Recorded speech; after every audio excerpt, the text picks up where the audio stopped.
A day in my life as a babaeng walang pahinga. Hello sa inyo mga biday. And for today mga mima ko, pagkatapos nga namin mamalengke, eto nga at hinugasan ko na nga itong mga binili kong ulam. Ang binili ko nga lang dito ay galunggong at atay ng manok mga mima ko. Para nga meron kaming stock kahit papaano ni Nanay sa ref. Or hugas-hugas talaga ang antinin nyo mga mi, kasi hindi talaga ako sanay ng hindi hinuhugasan yung mga ini-stock naming ulam. Pagkatapos ko naman dun mga mi, eto na nga at ilalagay ko na nga din sa ref mga mi at dinaskartehan ko na nga lang yan para nga magkasya.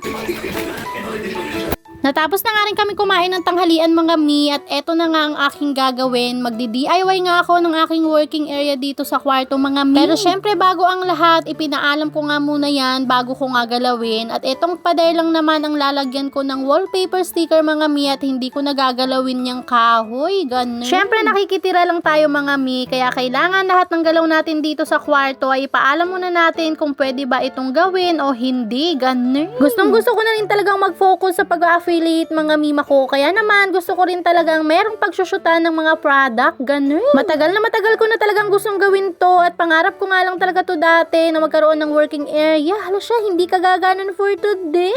Tinansya-tansya ko nga lang yan mga mi at ayan, ginupit ko na nga din. Ay Diyos ko day. Kala nyo napakadaling magdikit ng wallpaper mga mi. Yan pa nga lang dinidikit ko. Nahihirapan na nga ang lola ninyo.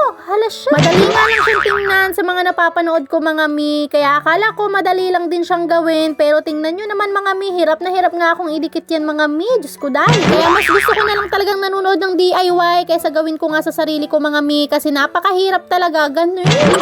Kasi ang goal nga natin ay yung walang gusot-gusot mga mi, yung platada talaga yung pagkakalagay ko, pero hindi ko nga talaga nagawa yan mga mi. Meron pa rin talagang gusot na hindi talaga maiiwasan sa pagdidikit ng DIY wallpaper sticker.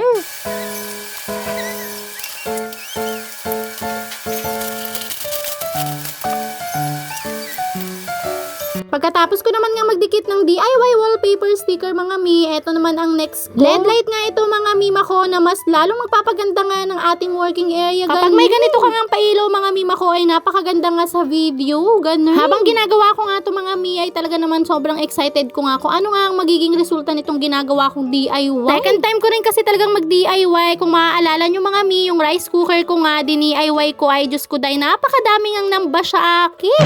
Etong pangalawang pagdi-DIY ko mga mi, hindi ko na nga lang din alam kung ibabash nyo pa ako.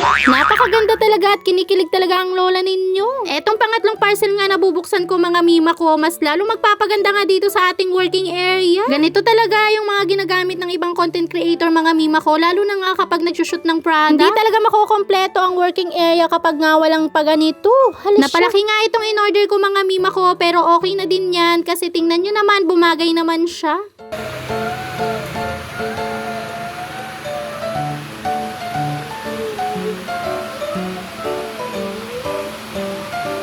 Eto nga pang-apat na parcel na dumating sa akin mga mi ay i-assemble pa nga ito. Syempre hindi makukompleto ang working area kapag nga wala kang upuan. Diyos ko day. Mumurahin nga lang itong in-order ko mga mi. Yung saktong makaupo lang ako at makapag-edit ay masayang-masaya na ako. Pero kapag titingnan mo nga mga mi ay hindi siya mukhang mumurahin kasi mukha talaga siyang matibay. Ganun. Yung meron akong comfortable na space para nga sa aking mga ginagawang contents. Ganun. Tingnan nyo naman yung bata. Super happy talaga nung makita nga niyang na-assemble na nga itong upuan. Saktong-sakto nga lang yan mga mima ko at alam ko maraming magsasabi na madumihin nga ang puti, pero napakahilig ko talaga sa puti mga mi, kaya naman umorder din ako ng cover niya. At yun lang muna for today mga mawe.